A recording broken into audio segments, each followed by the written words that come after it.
ઓમ શ્રી પરમાત્મને નમઃ.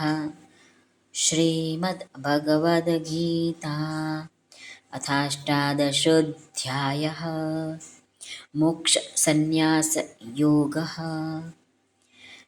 આજે આપણે શ્લોક ક્રમાંક 24 વિશે સમજીએ. ભગવાન શું કહે છે. શ્રી ભગવાનુવાચ યત્તુ કામેપ્સુના કર્મ સાહંકારેણ વા પુનઃ ક્રિયતે બહુલાયાસન તદ્રાજસમુદાહૃતમ.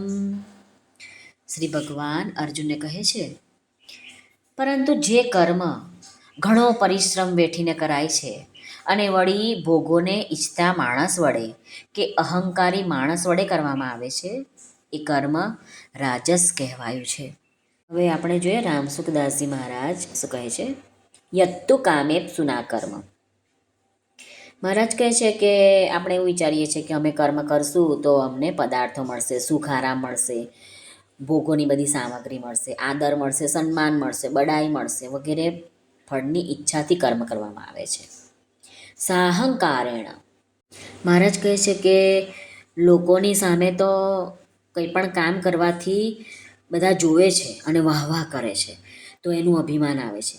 અને જ્યાં લોકો નથી હોતા એટલે કે એકાંત હોય છે ત્યાં કોઈ પણ કાર્ય કરવાથી બીજાઓની અપેક્ષાએ પોતાનામાં વિલક્ષણતા, વિશેષતા જોઈને અભિમાન આવે છે. કેમ કે બીજા માણસો અમારી જેમ સુચારુ રૂપે કાર્ય નથી કરી શકતા. અમારામાં કામ કરવાની જે યોગ્યતા છે, જાણકારી છે, ચતુરાઈ છે, તે દરેક માણસમાં નથી હોતી. અમે જે કરીએ કામ તે ઝડપથી કરીએ, ઈમાનદારીથી કરીએ છીએ. આ બધા વગેરે વગેરે બધા વાક્યો ને એને લીધે અહંકાર આવે છે અને એ કર્મ જે કર્યું છે આપણે તેને કહેવાય રાજસ.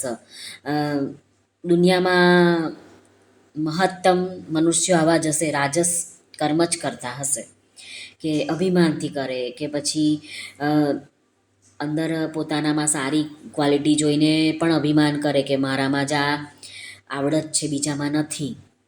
વા પુનઃ એટલે ભવિષ્યમાં જે ફળની ઈચ્છા છે એના માટે કર્મ કરવામાં આવે અથવા વર્તમાનમાં પોતાની વિશેષતાને લીધે કર્મ કરવામાં આવે. આ બંને ભાવોમાંથી એક ભાવ હોવાથી તે કર્મ પણ રાજસ થઈ જાય છે. તે બતાવવા માટે ભગવાને અહીં વા પુનઃ પદો વાપર્યા છે. ક્રિયતે બહુલાયાસમ.